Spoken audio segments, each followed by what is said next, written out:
오늘 말씀은 지난주에 이어서 가정교회를 향해서 하나님께서 주시는 두 번째 말씀입니다.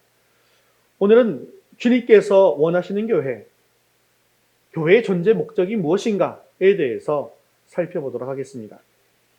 많은 분들이 교회를 오랫동안 다니면서도 교회가 왜 존재해야 하는지, 또 교회의 중대한 사명이 무엇인지 그것에 대해서는 잘 모르시면서 다니고 있습니다. 심지어 어떤 분들은 이 교회에 대해서 친교를 하는 곳이다, 사람을 만나는 곳이다, 또 사업에 도움이 되기 때문에 나오고 있다라고 생각하고 계시는 분들도 은연중에 있으십니다. 또 어떤 분들은 자기 삶에 현실적인 도움을 주는 곳이다라고 생각하기도 한다는 것이죠. 즉 사회생활에 구심점 노릇을 하고 그리고 정보센터 정도의 장소다라고 생각한다는 것이죠. 그런데 이런 분들에게는 이런 것들이 바로 교회의 존재 목적이 되는 것입니다. 물론 이런 것들도 교회가 해야 할 중요한 일들 중에 하나죠. 하지만 이것이 궁극적으로는 교회의 존재 목적이 아니더라는 것입니다. 교회를 오래 다닌 분들도 교회가 왜 존재해야 하는지, 즉 교회의 존재 목적이 무엇인지에 대해서 분명하게 이해하고 다니시는 분들이 적지 않습니다. 제가 여러분들에게 질문을 하나 드리겠습니다. 여러분들은 교회가 해야 하는 가장 중요한 일이 무엇이라고 생각하십니까? 이것에 대한 대답이야말로 바로 교회의 존재 목적이 되지 않겠습니까? 교회가 해야 하는 가장 중요한 일이 무엇입니까? 어떤 분들은 예배라고 이야기하지 않겠습니까? 또 어떤 분들은 성경 공부라고 얘기할 수도 있을 것 같아요. 또 어떤 분들은 선교다라고 이야기하실 분도 계실 것 같고요. 어떤 분들은 사랑이 아닌가라고 이야기하실 분도 계실 것입니다. 그런데 여기에는 문제가 하나 있습니다. 교회의 존재 목적이다라고 하면 가장 중요한 것 한 가지여야 하는데 가장 중요한 것이 여러 가지이기 때문이죠. 교회가 선교도 해야 되고 교육도 해야 되고 사랑도 해야 되고 예배도 드려야 한다는 데에는 별로 이견이 없습니다. 누구나 다 그렇게 생각하시죠. 하지만 무엇이 가장 중요하냐라고 하는 데에는 서로 생각이 다르더라는 것입니다. 교회에서 생기는 모든 싸움이나 충돌을 보면 교회에서 해야 될 가장 중요한 것이 무엇인지에 대해서 의견의 차이를 보이기 때문에 생기는 문제입니다. 예를 들어서 교회에서 제일 중요한 것이 예배다라고 생각하는 분들은 예배 참석에 가장 중요한 목적을 두겠죠. 그리고 예배가 자주 있기를 원할 것입니다. 그리고 목사님이 예배에 가장 신경을 많이 써주기를 바라실 것입니다. 그러나 성경 공부나 성경 교육이 교회에서 가장 중요하다고 생각하시는 분들은 될 수 있으면 교회에서 성경 공부가 많이 있기를 원하고 목사님이 성경 공부를 가르치는데 많은 시간을 쓰기를 원하실 것이죠.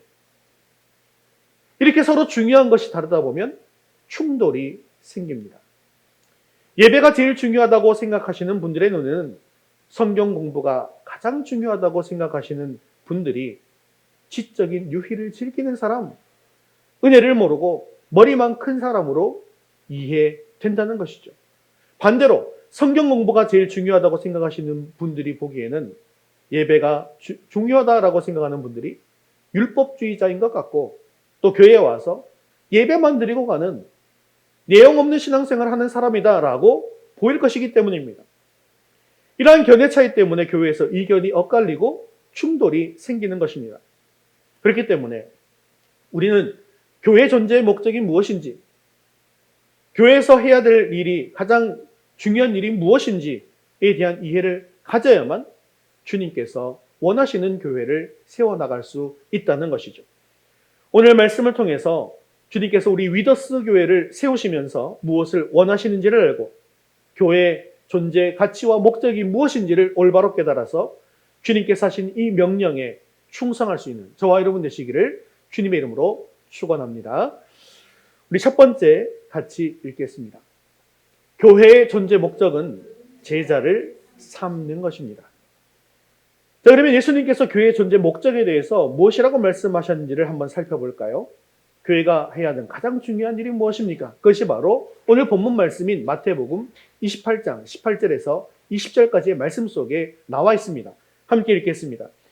예수님께서 나와 말씀하여 이르시되 하늘과 땅의 모든 권세를 내게 주셨으니 그러므로 너희는 가서 모든 민족을 제자로 삼아 아버지와 아들과 성령의 이름으로 세례를 베풀고 내가 너희에게 분부한 모든 것을 가르쳐 지키게 하라. 볼지어다 내가 세상 끝날까지 너희와 항상 함께 있으리라 하시니라. 아멘. 지금 이 짧은 이 말씀 가운데 예수님께서 주신 교회의 존재 목적이 담겨 있습니다.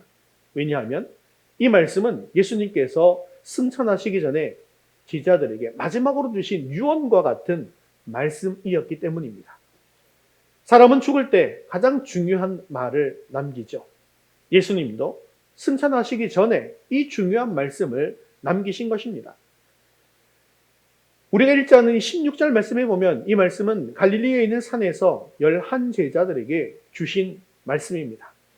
예수님께서 특별하게 훈련시켰던 제자 12명이 있죠. 이 사람들을 사도라고 이야기하는데요. 이 사람들 중에 한 명인 가룟 유다는 예수님을 배반했기 때문에 이 자리에 없었던 것입니다. 예수님께서는 이 명령을 사도에게 주셨는데요. 그런데 이 사도라고 하는 말의 한자가 뭐냐면요. 보낼 사자, 무리 도자를 사용합니다. 즉 사도라는 것은 보냄을 받은 무리다라는 그런 뜻을 가지고 있는 것이죠. 즉 사도는 복수입니다. 그러면 사도의 단수는 뭘까요? 사신 또는 사자라는 것이죠. 그래서 사도는요, 보냄을 받은 사람들입니다. 즉 사도는 한 군데 오래 머물러서 목회를 하는 사람이 아닙니다. 제가 사도 바울도 그렇다 그랬죠. 그래서 교회를 세우고 빠르게는 이 일주일 안에 또 다른 목회자를 세우고 자기는 또 나가서 복음을 전하고, 오래 있었던 교회가 바로 에베소 교회다라고 이런 말씀이죠. 3년 동안 사역을 했다. 그래서 복음을 모르는 곳에 보냄을 받아서 그것에 교회를 세우고 난 뒤에 또 떠나서 또 복음을 전하는 사명을 담당하는 사역자입니다. 그래서 이 사도들은 어느 곳에 가든지 교회를 세워서 예수님께서 분부하신 이 대사명을 성취하기 위해서 애썼던 것입니다. 그러므로 이 대사명이 바로 예수님께서 교회에게 주신 존재 목적이다라고 이야기할 수 있는 것입니다. 오늘 본문 19절, 20절에 보면 동사가 4개가 나오고 있습니다. 이 4개가 무엇입니까? 가라, 세례를 베풀라, 제자를 삼으라, 가르치라 라는 것입니다. 그런데 원전을 보면 이 동사 4개 중 명령령은 하나입니다. 그리고 나머지 3개는 분사로 쓰였습니다. 다시 말해서 무엇을 하라라고 하는 명령하는 것은 한 개이고 나머지 3개는 그 명령을 실행하는 방법을 설명하고 있더라는 것이죠. 그 4가지 동사 중에서 명령형은 제자로 삼아라고 하는 것 하나뿐입니다. 즉 예수님께서 우리에게 명령하신 것이 무엇입니까? 궁극적으로는 제자를 삼아라 라고 하는 것입니다. 그리고 그 방법으로 제시한 것이 가서 세례를 베풀고 가르쳐라 라는 것입니다. 그러므로 예수님의 말씀을 따르면 제자를 만드는 것이 교회가 해야 할 일이라는 것이죠. 그리고 그것이 바로 교회의 존재 목적이라는 것입니다. 그러니까 주님께서 원하시는 교회가 되기 위해서는 우리가 무엇을 해야 된다? 제자를 만들어야 한다는 것이죠. 교회가 아무리 많은 봉사를 하고 있고 예배를 하고 있고 선교 활동을 하고 있고 전도 활동을 하고 있다 할지라도 교회 안에서 제자가 되지 않는다고 한다면 그는 신앙생활에서 실패하고 있는 것입니다. 왜 그렇습니까? 예수님께서는 제자를 만들라고 명령하셨기 때문입니다. 그렇기 때문에 우리는 먼저 내 자신이 제자가 되어야 합니다. 자, 제자라고 하는 사람들은 배우는 사람이죠. 신약 성경은 헬라어로 쓰여졌는데요. 헬라어에서 이 제자라는 것은 배우는 사람을 뜻하는 것입니다. 그렇기 때문에 제자는 먼저 배워야 한다는 것입니다. 그런데 이 제자는 처음부터 끝까지 그냥 제자로만 남아 있는 것입니까? 이 제자가 자라면 뭐가 됩니까? 또한 스승이 되는 것이죠. 또한 다른 제자를 본인이 또 삼는 것입니다. 그래서 우리는 제자가 되어서 내가 먼저 배우고 또한 그것을 전수해야 하는 사명을 가지고 있다는 것이죠. 그러면 우리가 배우고 전수해야 되는 것이 무엇입니까? 말씀을 배우고 말씀을 전수해야 돼요. 그런데 제자라고 하는 것은요, 예수님의 삶을 그대로 이어받아서 그 삶을 살아가는 사람을 이야기하는 것입니다. 그렇다면 우리가 배워야 할 것도 무엇이고 또 전수해야 될 것도 무엇이라는 것입니까? 말씀을 따르는 삶을 이야기하는 것입니다. 성경 말씀을 그대로 전수하는 것은 지식을 전수할 뿐이라는 것이죠. 하지만 우리의 삶을 전할 때 그 삶은 그 다음 사람에게 또 그 다음 사람에게 그대로 이어져서 전수가 되어질 수 있다는 것입니다. 즉 제자가 된다라고 하는 것은 예수님을 점점점 닮아가는 것입니다. 사고방식과 감정과 생활면에서 점점 예수님을 닮아가는 것, 이것이 바로 제자가 되는 것입니다. 그리고 이처럼 예수님을 닮아가는 것을 배울 수 있는 곳이 어디냐? 바로 그곳이 교회라는 것이죠. 그렇습니다. 교회의 목적은 바로 제자를 키우는 것입니다. 예수님 닮은 사람들을 만들어내는 것입니다. 그러므로 교회가 세워져서 시간이 흐르면 흐를수록 예수님 닮은 사람들이 점점점 어떻게 되는 거예요? 많아져야 돼요? 적어져야 돼요? 점점점 많아져야 되는 거예요. 예수님처럼 사는 사람, 말씀대로 사는 사람, 그 사람들이 점점점 많아지는 교회가 바로 예수 그리스도께서 교회를 만들어주신 목적에 맞는 사명을 감당해 나가고 있는 것입니다. 지난주에 제가 교회는 무엇이다라고 말씀드렸습니까? 교회는 병원이다. 교회는 뭐라고요? 병원이다 라고 말씀드렸어요. 그럼 병원에서 뭐가 일어나야 됩니까? 치유가 일어나야 돼요. 병원에 갔는데 고치지 못하는 병원은 그 경우에 환자가 와요, 안 와요? 갔더니 병을 못 고쳐요. 환자가 갑니까, 안 갑니까? 안 가잖아요. 병원에 갔더니 병이 더 악화돼서 와요. 가니까 안 가요. 그 병원은 망하는 병원입니다. 그렇죠? 그러면 교회에서 치유를 해야 되는데 치유가 일어나는 방법이 무엇이냐는 거예요. 그 방법이 뭐라는 거예요? 바로 예수님의 제자가 되는 것입니다. 치유하는 방법이 뭐라고요? 예수님의 제자가 되는 것입니다. 그러므로 교회 안에서 예수님의 삶과 닮아가는 그것과 비례해서 교회에서 무엇이 일어난다? 치유가 일어나게 된다는 것입니다. 마음에 받은 상처에 집중하고 있으면 결코 치료가 일어나지 않습니다. 하지만 예수님을 닮아가는 사람들이 많아질 때, 또한 그런 사람들의 영향을 받게 되어질 때 심령의 치유의 역사가 일어나게 된다는 것이죠. 여러분 생각해 보십시오. 예수님의 이 사역의 가장 두드러지는 특성이 무엇입니까? 예수님의 삶에서 무엇을 많이 강조하시고 무엇을 많이 하셨습니까? 용서 아닙니까? 대적들에게 잡히셔서 억울한 누명을 쓰고 십자가에 죽으실 때에 주님께서는 뭐라고 기도하십니까? 아버지여, 저들의 죄를 사하여 주옵소서. 자기들이 하는 것을 알지 못함이니이다 라고 말씀하셨습니다. 이것이 바로 예수님의 모습이라는 것이죠. 이것이 바로 예수님의 인격입니다. 그런데 제가 어릴 때 봤던 무협 영화에서는요, 이렇게 하지 않더라고요.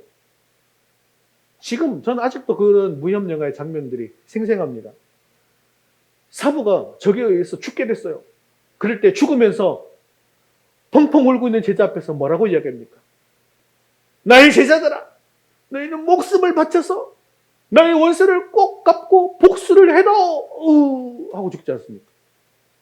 그러면 제자들 어떻게 해요? 어떻게 해서든 복수를 합니다. 그러면 또 복수를 당한 그 사람의 또 제자가 또 복수를 다짐하고 또 복수하지 않습니까?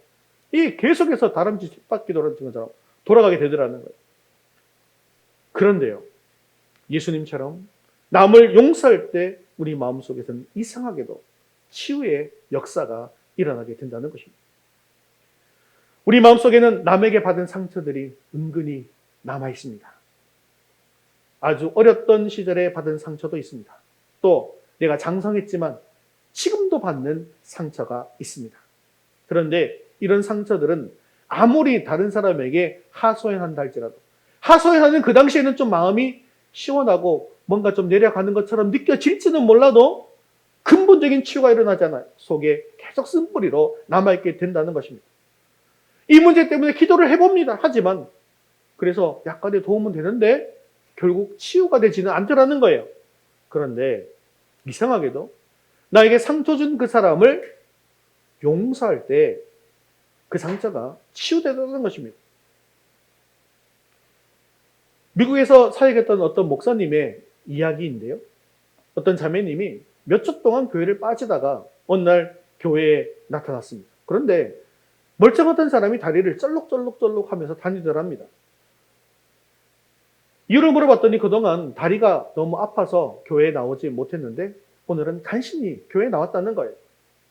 그런데 그 목사님의 마음속에 성령께서 자매를 위해서 기도해 주라는 그런 생각을 주셨답니다.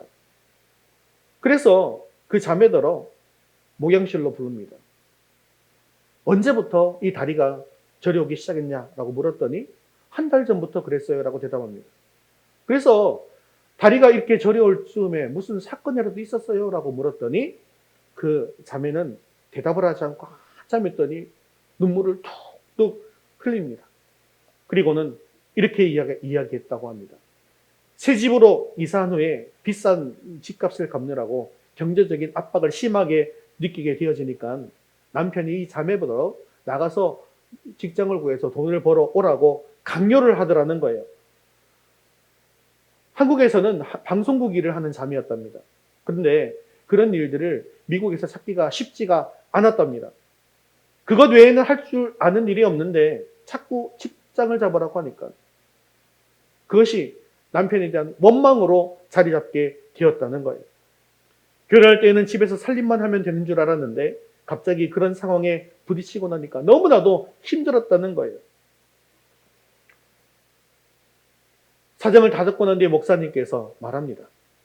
자매님의 다리가 치유받기 위해서는 억지로라도 남편을 용서해야 합니다. 자매님이 살기 위해서 남편을 미워했던 것을 회개하시고 남편을 용서할 수 있겠습니까? 자매가 한참 만에 조그만 소리로 대답합니다. 네. 그리고 눈물을 흘리면서 남편을 원망하고 미워했던 것을 회개하고 남편을 용서하는 기도를 드렸습니다. 그리고 목사님은 이 자매님 다리에 손을 얹고 기도했습니다. 얼마 후에 이 자매에게 편지가 왔는데요. 깨끗이 나왔습니다.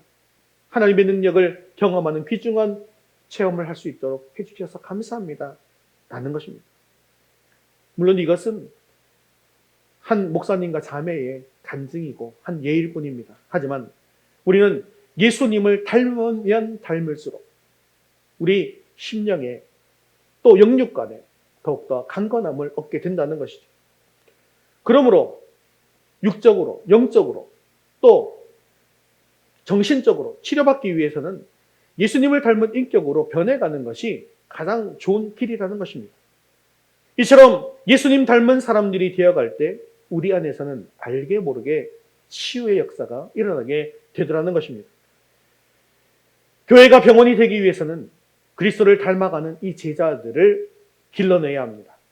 그리스도의 제자가 되어갈 때 내적 치유의 역사가 일어나기 때문이죠. 자, 그렇다고 한다면 예수님께서 말씀하신 이 제자를 만들어내기 위한 구체적인 방법이 몇 가지 있다고 했습니까? 세 가지가 있다고 말씀드렸죠. 무엇이 있겠습니까? 첫 번째는 가야 한다는 것입니다. 예수님께서 가라라고 명령하시는데 그러면 누구에게 가라는 것일까요? 예수님을 알지 못하는 사람에게 가라는 것입니다. 즉 하나님을 싫어하는 사람, 하나님을 반대하는 사람 찾아가라는 것입니다. 그런데 우리 주변을 살펴보십시오. 우리는 어떻습니까? 하나님께서는 하나님을 필요한 사람, 예수님을 필요하는 수많은 사람들에게 찾아가라라고 말씀하셨는데 믿는 사람들끼리 똘똘똘 뭉쳐서 우리끼리만 재미있게 지내다 보니까 하나님을 모르고 결국 멸망당하고 있는 그 사람들의 필요를 채워주지 못하고 그 사람들을 도와주지 않고 있는 것은 아닐까요? 그렇기 때문에 우리도 가야 한다는 것입니다.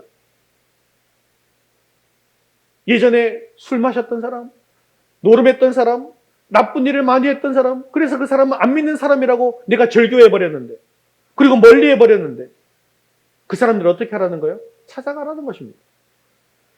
즉, 안 믿는 사람들을 잃지 말아야 한다는 것입니다.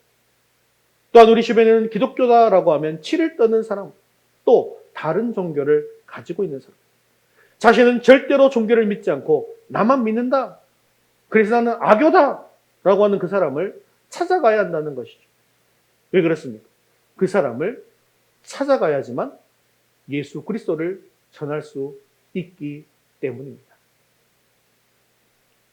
자, 이렇게 찾아가게 되었다면 그 다음에 어떻게 해야 된다는 거예요? 두 번째는 세례를 베풉니다. 자, 예수님께서 세례를 베풀라고 하니까 혹시 내가 세례를 베풀어야 하는 것인가? 라고 생각할 수 있지만 그것이 아닙니다. 이분들에게 세례를 베풀게 하기 위해서, 세례는 물론 목회자만 하는 것입니다. 그렇죠? 그럼 세례를 베풀기 위해서 우리가 믿지 않는 사람을 찾아가서 뭘 해야 되겠습니까? 뭘 하는 거예요? 예수 그리스도를 전하는 것입니다. 즉, 예수 그리스도를 소개하라는 거예요. 문제가 아무것도 없을 것 같은 사람일지라도 그 내면을 들여다보면 반드시 문제를 안고 살고 있습니다. 공허함을 느끼고 염려 가운데 살아가고 있습니다. 그 사람들 가운데 찾아가서 이 모든 문제를 해결해 줄 수 있는 예수 그리스도를 소개하는 것입니다. 이렇게 소개하고 전도해서 교회에 데리고 오게 되어지면 이제 교회 안에서 세례를 베풀게 되어지는 것이죠. 자, 이렇게 여러분들이 예수 그리스도를 소개하고 난 뒤에 그 다음에 해야 하는 일이 무엇이 있습니까? 세 번째는 가르쳐서 지키게 하는 것입니다. 자, 교회의 존재 목적이 뭐라고요? 제자를 만드는 것, 제자 삼는 것이라고 했잖아요. 그래서 제자가 되게 하기 위해서는 가르쳐야 한다는 거예요. 그런데 이것은 앞에서 말씀드린 것처럼 지식적인 성경 공부가 아닙니다. 제자를 만드는 성경 공부이며 예수님의 모습을 닮아가도록 만드는 성경 공부. 이것은 즉 말씀을 내 삶에 녹여서 삶을 살아내는 방법을 가르치는 것입니다. 즉 나와 함께 있으면서 내가 말씀을 따라서 어떻게 삶을 살아가고 있는지, 내가 얼마나 어떻게 예수님을 닮아가는 삶을 사는지를 보여주면서 그 삶을 배울 수 있도록 하게 하는 것이죠. 이러한 과정을 통해서 제자를 만들어내는 것이 바로 그리스도께서 교회에 주신 사명이더라는 것이죠. 사랑하는 성도 여러분. 그렇기 때문에 우리는 먼저 가야 합니다. 그리고 우리는 예수님을 소개해야 합니다. 그 다음 우리는 가르쳐야 한다는 것이죠. 바로 이것이 교회의 존재 목적이며 주님께서 원하시는 교회입니다. 바로 이런 교회를 세워나가는 저와 여러분 되시기를 주님의 이름으로 축원합니다. 자, 우리 두 번째 같이 읽겠습니다. 제자 삼는 길은 가정교회에 있습니다. 자, 그런데 교회의 모습들을 한번 생각해 보십시오. 물론 우리 교회는 아주 작은 교회라서 이미 우리 교회 자체가 가정교회 모습을 아예 처음부터 갖추고 있긴 합니다. 그런데 여러분들이 이전에 경험해 보았던 좀 큰 교회들을 한번 생각해 보시기를 바랍니다. 큰 교회 자체가 가정교회가 될 수는 없죠. 그죠? 너무 많은 사람들이 있으니까요. 그런데 그런 큰 교회는요, 또 숨 쉴 새 없는 그런 정신없이 프로그램들이 돌아가고 있습니다. 그런 것들이 굉장히 많습니다. 그런데 제자를 만들지 못하고 있더라는 것이죠. 왜 그렇습니까? 교회의 존재 목적이 뚜렷하지 않기 때문입니다. 제자 훈련이라고 하면서 제자 훈련을 할 때 성경 공부만 막 열심히 해서 지식이 많이 늘어났다고 한다면 그 사람의 교회의 존재 목적이 뭐가 된다고요? 성경 공부하는 게 된다니까요. 제자가 되는 게 아니라. 그러다 보니까 이 가정교회를 생각하게 된 거예요.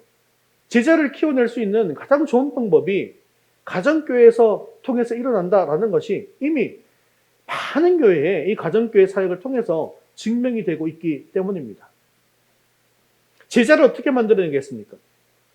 제자가 되도록 가르치는 것은 지식을 전수하거나 기술을 가르치는 것이 아니라 생활 태도를 가르치는 것이기 때문에 많은 대중을 상대로는 절대로 불가능한 것입니다.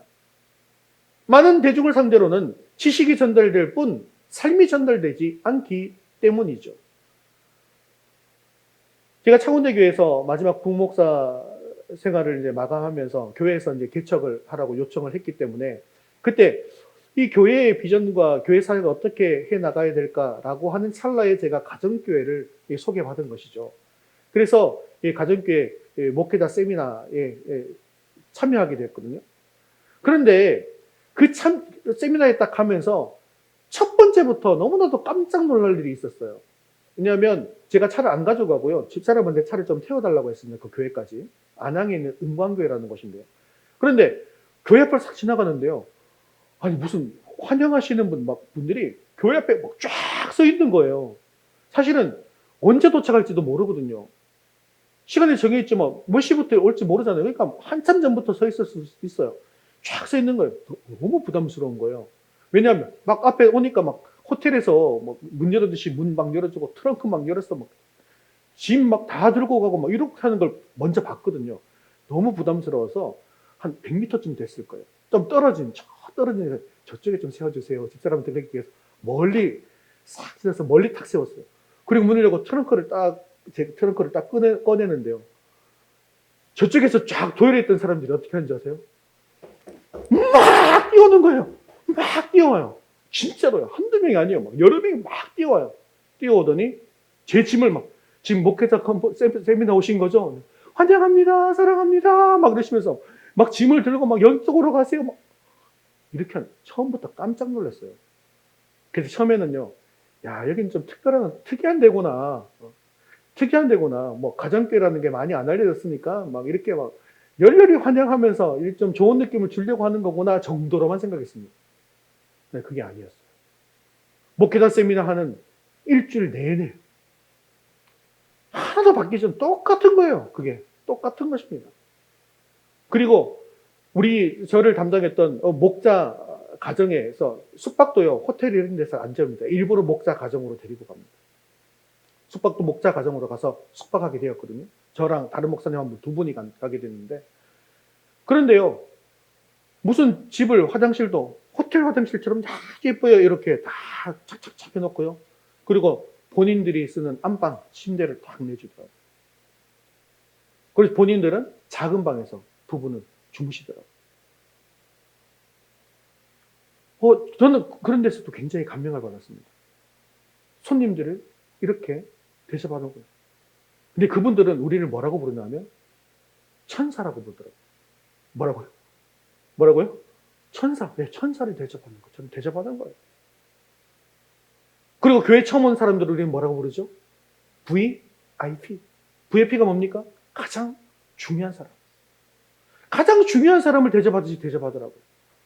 간식을 줄 때도 이건 진짜 여러분들이 한번 경험해 보셔야 해요. 자, 올해는 우리 같이 여러분들도 아직 세미나 못 가셨잖아요. 가정교회 평지도 세미나 갑시다. 가보시면 압니다. 가보셔야 알아요. 간식 시간마다 제가 감탄해서 집사람한테 전화했어요. 이야, 이 간식 이게 뭐냐. 식사 시간 되니까 밥이요. 호텔 밥이에요. 그냥 매번 나올 때마다 교회에서 준비하는 겁니다. 그러면서 한 가정교회에 탐방을 가게 됐습니다. 뭐 옛날 여러분들 생각하는 걸로 따지면 구역입니다. 그죠? 우리가 요즘 뭐라고 얘기합니까? 구역이라고 안 하고 목장이라고 하죠. 한 목장에 참관하게 가게 되었어요. 목장은 그냥 평소에 하는 대로 그대로 합니다. 우리는 그냥 앉아서 참관만 하는 거예요. 야, 그런데도 그 속에서 얼마나 섬김이 대단한지. 나오는 음식들도 괜찮고. 그리고 딱 식사가 끝나니까 남자분들은 바로 벌떡 일어나가지고 고무장갑 딱 끼고 가서 설거지 쫙 하고요. 그리고 함께 삶을 나누고 어려움들을 나누고 기도를 하고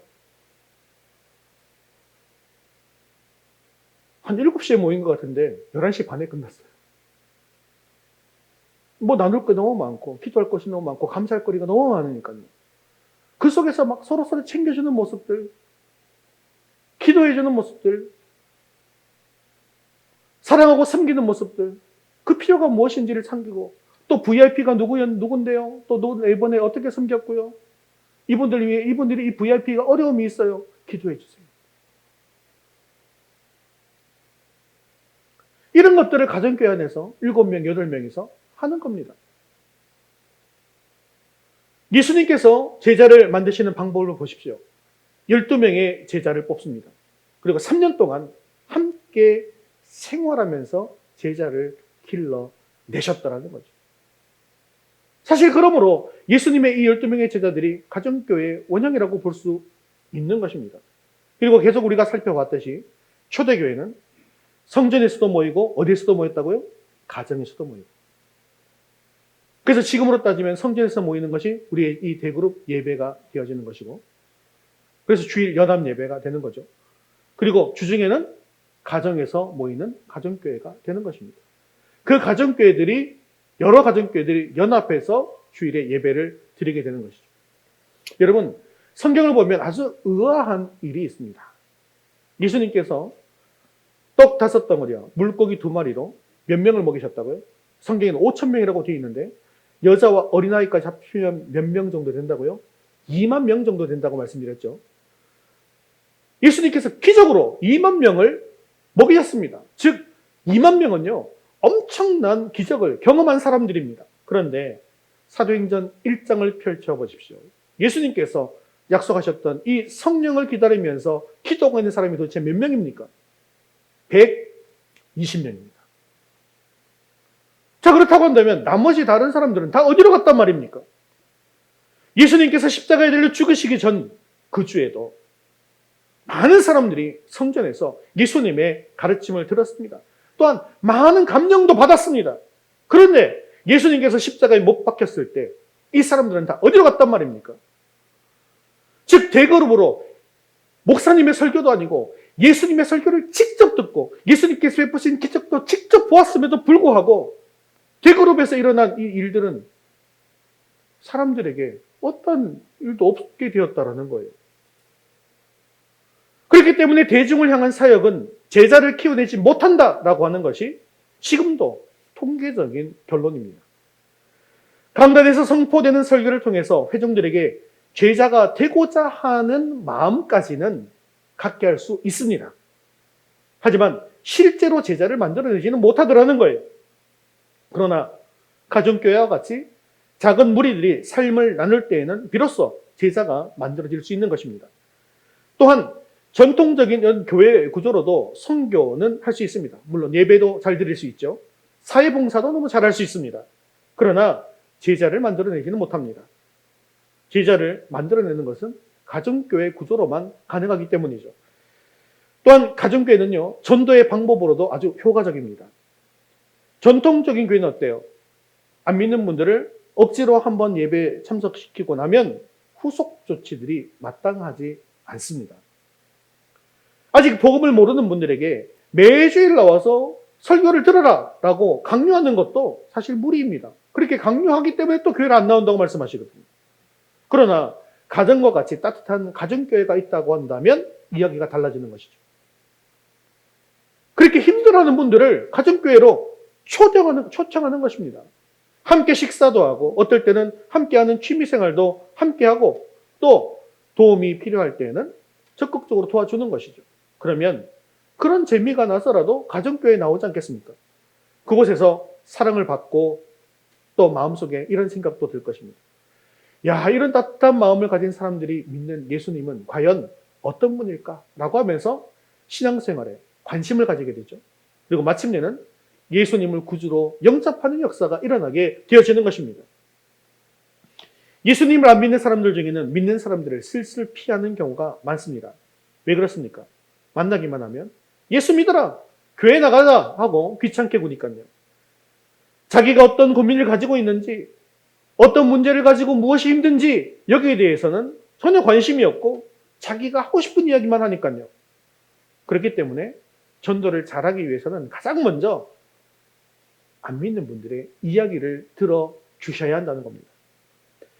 복음을 전하기 위해서는 이 복음을 전할 자격을 따야 되는데요. 제가 이렇게 말씀드리니까 혹시 전도 폭발 훈련을 수료하라는 것인가? 라고 하면서 지레 겁을 먹는 분들이 있으실지는 모르겠습니다. 하지만 복음을 전할 자격이라고 하는 것은 별것이 아닙니다. 관심을 가지고 사랑을 가지고 상대방의 말을 들어주는 것, 이것이 바로 이 자격을 따는 방법이라는 것이죠. 또 그 사람에게 사랑을 보여주고 그의 필요를 채워주는 것, 이것이 바로 이 자격을 따는 방법입니다. 이러한 일은 가정교회라는 상황 안에서 가장 잘 일어날 수가 있는 것이죠. 한국교회에서 전도에 대한 대표적인 프로그램이다라고 하면 무엇이 있다고요? 아까 말씀드렸죠. 전도 폭발 훈련입니다. 우리 교회 안에도 이 전도 폭발 훈련을 받으신 분들이 계십니다. 그리고 저도 전도 폭발 지도자 자격증을 가지고 있습니다. 자, 여러분, 전도 폭발을 경험해 보신 분들은 이 풀복음을 전하는 것을 다 해보셨을 거예요. 그리고 풀복음을 전한 다음에 결신 기도회까지 이르는 것을 모두 다 경험하셨을 것입니다. 그런데 이 전도 폭발의 어려움이 무엇입니까? 내가 전도했다 할지라도 그 후속 양육에 약점이 있다는 데 있습니다. 안타깝게도 전도 폭발 전도팀은 영접한 사람들을 계속해서 돌보아 줄 수가 없습니다. 왜냐하면 전도 폭발팀은 또 다른 전도 대상자를 찾아가야만 하기 때문이죠. 물론 결신 기도를 한 사람은 뭐 구역이나 또 다른 분들에게 또 인계할 수도 있기는 할 것입니다. 그런데요, 문제가 뭡니까? 아는 사람이 없으니까요. 잘 정착하지를 못합니다. 그런데 사실 주님은 이제 막 영접한 사람을 영적으로 성장시켜 주기를 원하시고 계시잖아요. 그러면 지금 막 영접한 사람을 영적으로 성장시키기에 가장 좋은 사람이 누구일까요? 주님을 영접하도록 도와줬던 그 사람입니다. 왜냐하면 자기를 예수님께로 인도한 사람에게 특별한 친밀감을 가지고 있기 때문이라는 것이죠. 그렇기 때문에 가정교회를 통한 전도가 가장 효과적이라는 것입니다. 가정교회 안에서 VIP를 품고 기도하고 그의 필요를 찾아서 섬기고 또 이야기를 들어주고 상담하고 또 기도하고 이렇게 해서 복음을 전했던 그 사람. 나에게 관심을 많이 가졌던 그 사람. 나를 사랑하는 그 사람. 그 사람을 통해서 이제 내 삶을 통해 복음이 전해지고 그리고 제자를 만들 수 있기 때문이라는 것이죠. 결국 이 가정교회 안에서 또 다른 양육이 일어나게 되어지더라는 것입니다. 자, 그러면 여러분들 의문을 가질 수 있어요. 그러면 제가 전도하고 제가 양육해야 한다는 건데 전도는 모르겠는데 양육을 제가 어떻게 해요? 라고 생각할 수 있지 않겠습니까? 이 가정교회 시스템 안에는요, 확신의 삶, 1:1 과정이 있습니다. 올해에는요, 확신의 삶도 시작하게 될 것입니다. 저와 확신의 삶을 하면서 새신자 양육법에 대해서 배우게 되는 거예요. 물론 내 자신이 먼저 복음에 대해서 확신을 가지게 되어지고 새신자 양육도 하게 되어지는 것이죠. 그래서 어떤 분이 예수 영접 모임이나 생명의 삶을 통해서 또 어떤 계기를 통해서 예수님을 주님으로 영접하면 가정교회 목원 중에 한 분이 즉시 붙어서 그분을 신앙적으로 이 확신의 삶을 통해서 양육해 드리는 것입니다. 사랑하는 성도 여러분, 주님께서는 교회에 사명을 주셨습니다. 그것은 바로 제자를 만들어 내라라고 하는 사명입니다. 그러므로 우리 위더스 교회는 가정교회를 통해서 제자를 만들어 내시고 그리해서 예수님이 교회에 주신 사명을 잘 감당하는 교회, 주님께서 원하시는 그런 교회를 세워나갈 수 있게 되어지기를 주님의 이름으로 축원합니다.